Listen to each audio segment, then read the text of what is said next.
7 मई 2020। क्या मोदी सरकार देश भर में भूखे पेट, खाली जेब, आंखों में घर जाने की आस लिए मजदूरों से इतिहास का सबसे भद्दा खेल कर रही है? पिछले दिनों जब सोनिया गांधी ने ये कहा कि कांग्रेस पार्टी मजदूरों का ट्रांसपोर्टेशन का खर्चा देने के लिए तैयार है, उसके बाद अचानक सबके सामने कुछ इस तरह की खबरें आने लगीं कि मजदूरों के लिए केंद्र सरकार 85% तो राज्य सरकारें 15% किराया दे रही हैं। हमारी जांच में भाजपा सरकार की ये बात सिरे से झूठ निकली है। इस वीडियो में हम देखेंगे कि कैसे मजदूरों से राज्य सरकार, केंद्र की मोदी सरकार ने तो वसूली की ही, मौके पर मौजूद सरकारी और गैर सरकारी ठग भी उन भूखे बेबस मजदूरों को लूटने से बाज नहीं आए। इसके साथ ही मोदी सरकार के मजदूरों के किराए का 85% देने के महाझूठ का भी भंडाफोड़ आप इसी वीडियो में देखेंगे।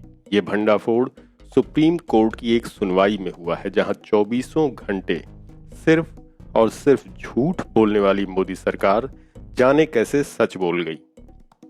तो शुरू करते हैं मजदूरों से हुई उस अवैध वसूली से जो नरेंद्र मोदी की सरकार लगातार कर रही है। सूरत से बीते शनिवार यानी 2 मई को एक श्रमिक स्पेशल ट्रेन चली, फिर रविवार को 3 ट्रेनें चलीं और फिर सोमवार यानी 4 मई को 5 श्रमिक स्पेशल ट्रेनें चलाई गईं। सोमवार को सूरत से 5 ट्रेनें गईं और इनमें से 3 उड़ीसा के पुरी को गईं, एक झारखंड के धनबाद को गई और एक ट्रेन बिहार के बरौनी के लिए रवाना हुई। दैनिक भास्कर के सूरत एडिशन में 5 मई को यह खबर छपी है कि उड़ीसा को जो ट्रेन गई उसमें बैठे एक एक मजदूर से 710 रुपए लिए गए। अब तक उड़ीसा वहां से 60 ट्रेनें जा चुकी हैं, जिनमें तकरीबन 8400 8400 मजदूर गए हैं। इन भूखे बेबस मजदूरों से रेलवे ने कुल 59,64,000 रुपए बतौर किराया वसूला है। इसी तरह से सूरत से धनबाद के लिए जो एक ट्रेन गई उसमें हर एक मजदूर से मोदी जी की रेलवे ने 715 रुपए लिया। धनबाद जाने वाली ट्रेन में कुल 1200 मजदूर थे, तो इस तरह से कुल 8,58,000 रुपए मोदी जी ने वसूले हैं। 5 मई के दैनिक भास्कर में ये खबर आपको अभी भी वहीं छपी मिलेगी और इसके साथ कई तस्वीरें भी छपी हैं। जिसे इसके दीदार का शौक हो वो नजर पैदा कर ले। इसी तरह से सूरत से बिहार के लिए एक ट्रेन गई जिसमें से हर एक मजदूर से 710 रुपए किराया लिया गया। बरौनी जाने वाली इस ट्रेन में कुल 1200 मजदूर थे, भूखे थे और बेबस थे। मोदी सरकार ने उनकी बेबसी का जमकर फायदा उठाया और उन 1200 मजदूरों से कुल 8,52,000 रुपए वसूल लिए। इसी बीच इस बात पर भी लोगों में गोदी मीडिया सहित बीजेपी आईटी सेल वालों ने जमकर भ्रम फैलाया कि जब टिकट काउंटर से टिकट बिक ही नहीं रहे हैं तो मजदूरों ने खरीदे कहां से। इसके लिए आईटी सेल के जितने हैंडल उतने ही उनके पास सरकारी जैसे दिखने वाले कागजात। तो हम सीधे मजदूरों के पास पहुंचे और पता किया कि जमीन पर यह सिस्टम काम कैसे कर रहा है। दरअसल अभी जो श्रमिक एक्सप्रेस ट्रेनें चल रही हैं उनमें जाने के लिए 1200 लोगों की लिस्ट स्थानीय डीएम ऑफिस में भेजी जाती है। डीएम का ऑफिस इस लिस्ट को स्थानीय रेलवे स्टेशन से शेयर करता है, फिर स्थानीय रेलवे स्टेशन इस लिस्ट में शामिल लोगों का टिकट बनाता है, जिन्हें लेने के लिए डीएम ऑफिस से अमला रेलवे स्टेशन भेजा जाता है। ये सब जितना सीधा सुनने में लग रहा है उतना है नहीं। 700-750 रुपए तो टिकट पर प्रिंट रेट है, जो संबित पात्रा चिल्लाए कि केंद्र और राज्य सरकारें दे रही हैं। असल में वो पूरा का पूरा मजदूरों से ही वसूला जा रहा है। ना तो मोदी की सरकार इस टिकट में एक फूटी चवन्नी दे रही है और ना ही राज्यों की सरकारें इसमें एक भी पैसा दे रही हैं। उल्टे हो ये रहा है कि जब कोई मजदूर अपनी माँ से मिलने की आस आंखों में लेकर डीएम ऑफिसों में पहुंच रहा है तो वहां पहले से ही मौजूद दलाल उसे घेर ले रहे हैं। सूरत से इलाहाबाद जाने वाले मजदूर हरिशंकर शर्मा ने बताया कि उनसे प्रयागराज जाने के नाम पर फॉर्म भराया गया और किराया 1100 रुपए लिया। उनको बोला गया कि बुधवार यानी 6 मई को उनको प्रयागराज जाने वाली ट्रेन में जगह मिल जाएगी। इसके अलावा रंजीत कुमार ने भी यही बात बताई। अनूप शर्मा ने कहा कि उनसे भी पैसे लिए। आपको बता दें कि तकरीबन हर शहर में मजदूरों के फॉर्म भरने का काम कुछ एनजीओ और कुछ स्थानीय संस्थाओं को सौंपा गया है और मजदूरों का कहना है कि उन्हीं के लोग इस तरह की अनाप शनाप वसूली कर रहे हैं। यही एनजीओ और स्थानीय संस्थाएं डीएम ऑफिस से टिकट लेकर लिस्ट में शामिल लोगों को टिकट बांटने का काम करते हैं। उसके लिए इन लोगों ने टोकन सिस्टम बना रखा है। सूरत में इस तरह के एनजीओ उत्तर भारतीय संघर्ष समिति, सेवा फाउंडेशन, समस्त बिहार झारखंड समिति का कहना है कि फॉर्म भरने का कोई पैसा नहीं लिया जा रहा है। वहीं अगर सिर्फ सरकारी वसूली की बात करें जो कि ऑन पेपर है, वो ये है कि शनिवार से लेकर सोमवार तक सूरत से कुल 9 श्रमिक स्पेशल ट्रेनें गई हैं, जिनमें 10,800 मजदूर गए। इन मजदूरों से रेलवे ने 76,74,000 रुपए किराया वसूला है। तो ये तो है मोदी जी का 85%, जो कि 100% सिर्फ और सिर्फ मजदूरों से वसूला जा रहा है। अब जरा देखते हैं कि दूसरे मीडिया हाउसेस ने इस सब के बारे में क्या कुछ छापा है। द प्रिंट की खबर है कि रेलवे ने पहले कहा था कि लोगों से रेल का पूरा किराया लिया जाएगा।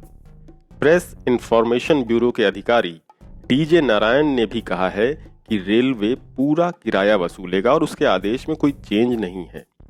सूत्रों के हवाले से द प्रिंट ने यह भी बताया है कि रेलवे ने अपने आदेश में कोई चेंज नहीं किया है। अहमदाबाद मिरर ने तो अपनी रिपोर्ट में मजदूरों के रिकॉर्डेड वीडियो पेश किए हैं, जिसमें ऐसे कई मजदूरों के बयान हैं कि उनसे किराया वसूला गया है। अहमदाबाद मिरर के रिपोर्टर ने गुजरात के अहमदाबाद, सूरत और वडोदरा से उत्तर प्रदेश, उड़ीसा, मध्य प्रदेश, झारखंड और छत्तीसगढ़ जाने वाले 20 से अधिक प्रवासी मजदूरों से बात की, जिसमें सभी ने एक सुर में कहा कि उन्हें झारखंड और छत्तीसगढ़ छोड़कर बाकी की सभी जगहों पर जाने के लिए उनसे पैसे लिए जा रहे हैं।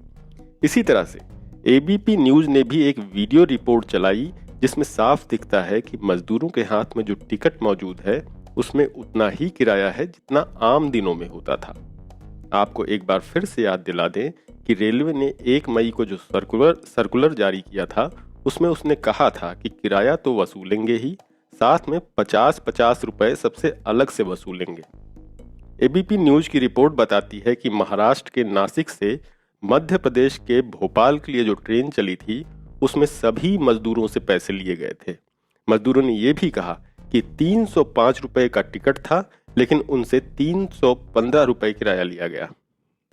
अब जरा उन झुट्ठों के नाम भी जान लीजिए जो इन मजदूरों की बेबसी पर चढ़कर अपनी राजनीति की रोटी सेंक रहे हैं। इनमें से पहला नंबर है भाजपा का प्रवक्ता संबित पात्रा का। मामला गर्म होते ही कोरोना के डर से घर में छुप के बैठे एमबीबीएस डॉक्टर संबित पात्रा ने ट्वीट करके दावा किया कि मजदूरों के ट्रेन के टिकट का 85% खर्चा केंद्र सरकार उठा रही है और 15% खर्चा राज्य सरकारों को उठाना होगा। थोड़ी देर बाद भाजपा का झूठा नंबर 2 नेता सुब्रमण्यम स्वामी ने भी एक ट्वीट किया और कहा कि उसकी रेल मंत्री से बात हो गई है और रेलवे किराए का 85% खर्चा केंद्र उठाएगा। और तो और स्वास्थ्य मंत्रालय के संयुक्त सचिव लव अग्रवाल ने भी यही बात दोहराई, हालांकि उनका हक नहीं था ये बात कहने का। जबकि जो टिकट बेच रहा है, जो मजदूरों से पैसे वसूल रहा है, यानी कि रेलवे, उसकी ओर से इस बारे में एक भी सर्कुलर कम से कम अभी तक तो जारी नहीं हुआ है। वो पूरे पैसे ले रहा है, साथ में मजदूरों से 50 रुपए एक्स्ट्रा ले रहा है। ऐसे में ये भी जरूर चेक करना चाहिए कि रेलवे इस बारे में क्या कह रहा है। रेलवे बोर्ड के चेयरमैन वीके यादव का एक बयान इंडियन एक्सप्रेस अखबार में छपा है। वीके यादव कहते हैं कि मजदूरों से किराया लेने का फैसला पूरी तरह सोच समझ कर लिया गया है। ऐसा इसलिए किया गया है कि इन श्रमिक ट्रेनों से सिर्फ वही लोग यात्रा करें जो इसके पात्र हैं। वो कहते हैं कि समस्या ये है कि जब आप ये सर्विस फ्री कर देते हैं तो हर कोई यात्रा करने का अधिकारी हो जाता है। इससे जो लोग भी स्टेशन आ रहे हैं, जो लोग यात्रा कर रहे हैं, उन्हें ट्रैक करना एक प्रॉब्लम बन जाती है। श्रमिक ट्रेनें सिर्फ मजदूरों और छात्रों के लिए चलाई गई हैं, जिन्हें स्क्रीनिंग करने के बाद ही यात्रा करने की अनुमति है। ये ट्रेनें आम नागरिकों के लिए नहीं हैं, इसलिए हम टिकट का नॉमिनल किराया ले रहे हैं। रेलवे ने अपनी गाइडलाइंस में कहा है कि वो टिकटों को राज्य प्रशासन के हवाले करेगा और प्रशासन टिकट का किराया वसूल कर उसे रेलवे के हवाले करेगा।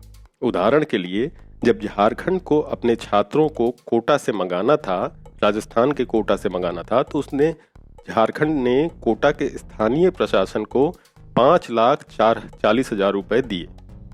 झारखंड को अपने 1200 प्रवासी मजदूरों के लिए अभी भी तेलंगाना को भी पैसे देने हैं। तेलंगाना के लिंगमपल्ली से पहली श्रमिक स्पेशल ट्रेन हतिया के लिए चली थी। पहले इस बात को लेकर कुछ कंफ्यूजन थी कि पैसे राज्यों को देने हैं या रेलवे को देने हैं। इस बारे में 2 मई को रेलवे मिनिस्ट्री ने एक एसओपी जारी करके इसे साफ किया। ये एसओपी कहता है कि किराया तो यात्रियों से ही वसूला जाता है। इस एसओपी का 11वां बिंदु ये साफ साफ कहता है कि राज्य प्रशासन यात्रियों से टिकट का किराया वसूलेगा और उसे रेलवे के हवाले करेगा। हालांकि रेलवे बोर्ड के चेयरमैन आर.के. यादव का कहना है कि राज्य सरकारों ने किराया वसूलने के लिए 2-3 मॉडल बनाए हैं। आर.के. यादव कहते हैं कि कई जगहों पर मजदूरों के मालिक पैसा इकट्ठा करके स्थानीय प्रशासन को दे रहे हैं, तो कुछ जगहों पर यह पैसा एनजीओ स्पॉन्सर कर रहे हैं। अब जरा छूट का भी हिसाब किताब समझ लें। आपको बता दें कि आमतौर पर रेलवे का जो किराया होता है उसमें ऑलरेडी सब्सिडी शामिल होती है और ये कोई आज की बात नहीं है। रेल मंत्रालय का जो एक्शन प्लान है वो बताता है कि पैसेंजर से जो किराया मिलता है उसके जरिए रेलवे अपना सिर्फ 53% खर्च ही निकाल पाता है और बाकी की 47% सब्सिडी होती है। यानी कि आम दिनों में भी सरकारें रेलवे यात्रियों को किराए में छूट देती रही हैं। अब चलते हैं जरा सुप्रीम कोर्ट की ओर। सुप्रीम कोर्ट में मजदूरों से वसूली का मामला मंगलवार 5 मई को उठा। इस मामले में जजों ने मोदी सरकार के वकील से पूछा कि क्या सरकार श्रमिक ट्रेनों से यात्रा करने वालों का 85% किराया दे रही है। जब जजों ने यह पूछा तो केंद्र सरकार ने इस बारे में कोई भी जवाब देने से मना कर दिया। और तो और अदालत में सरकार ने यह भी नहीं बताया कि हर एक टिकट पर केंद्र और राज्य सरकारें मिलकर कितनी सब्सिडी दे रही हैं और प्रवासियों या मजदूरों से कितना पैसा वसूला जा रहा है। इस बारे में अखबार द टेलीग्राफ में पूरी खबर छपी है। ये खबर बताती है कि सॉलिसिटर जनरल तुषार मेहता ने कोर्ट से कहा कि उन्हें इस बारे में जानकारी देने के लिए कोई निर्देश नहीं मिला है। आपको बता दें कि सामाजिक कार्यकर्ता जगदीप छोकर ने सुप्रीम कोर्ट में जनहित याचिका डाली थी। अपनी याचिका में छोकर साहब ने लॉकडाउन में फंसे प्रवासी मजदूरों और छात्रों के कोरोना टेस्ट के बाद उन्हें उनके घर वापस लौटने की परमिशन देने की मांग की थी। छोकर साहब ने यह भी मांग की थी कि प्रवासियों से इसके लिए कोई किराया नहीं लिया जाना चाहिए। इस याचिका में याचिकाकर्ता की ओर से एडवोकेट प्रशांत भूषण पेश हुए। इस याचिका की सुनवाई जस्टिस अशोक भूषण, जस्टिस संजय किशन कौल और जस्टिस B.R. गवई की बेंच ने की। एडवोकेट प्रशांत भूषण ने बेंच से कहा कि प्रवासियों की स्थिति बेहद दयनीय है और वे ऐसे वक्त में किराया देने की हालत में नहीं है। एडवोकेट प्रशांत भूषण ने कहा कि जब से इन मजदूरों को घर भेजने के लिए श्रमिक स्पेशल ट्रेनें शुरू की गई हैं, तभी से लगातार ऐसी खबरें आ रही हैं कि मजदूरों से किराया लिया जा रहा है। यहाँ तक कि रेलवे मिनिस्ट्री तक ने इस बारे में एक सर्कुलर जारी किया है जिसमें साफ साफ सबसे किराया वसूलने की बात की गई है। इस पर जस्टिस गवई ने खबरों का हवाला देते हुए कहा कि सरकार 85% किराया दे रही है। इस पर प्रशांत भूषण ने बेंच से कहा कि अगर ये खबर सही है तब भी प्रवासी मजदूर 15% किराया नहीं दे सकते हैं। इस पर जस्टिस संजय किशन कौल ने मोदी सरकार के वकील तुषार मेहता से पूछा कि क्या केंद्र सही में 85% किराया दे रहा है। इस पर सॉलिसिटर जनरल तुषार मेहता कोई जवाब नहीं दे पाए और कहा कि उन्हें इस बात का खुलासा करने का निर्देश नहीं मिला है कि केंद्र और राज्य सरकारें कितना किराया भुगतान कर रही हैं। तुषार मेहता ने बेंच को बताया कि उन्हें निर्देश नहीं मिले हैं कि इस काम के लिए देश भर में कई ट्रेनें और बसें लगाई गई हैं।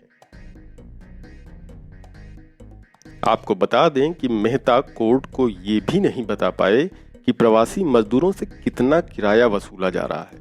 हालांकि इसके बाद सुप्रीम कोर्ट ने आदेश देते हुए कहा कि याचिकाकर्ता ने जो फंसे हुए लोगों को घर भेजने की मांग की थी उसको केंद्र सरकार ने पूरा कर दिया है। लेकिन कोर्ट ने प्रवासी मजदूरों से किराया वसूलने के मामले पर कोई आदेश जारी करने से मना कर दिया। अलबत्ता कोर्ट ने ये कहा कि ये राज्यों और रेलवे की जिम्मेदारी है और वो मौजूद दिशा निर्देशों के आधार पर सभी जरूरी कदम उठाएं।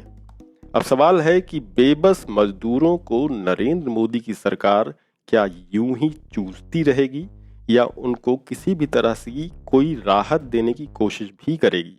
अभी तक की जितनी खबरें मजदूरों को लेकर के आई हैं उनसे तो यही लगता है कि मजदूरों को राहत तो नहीं मिलने वाली।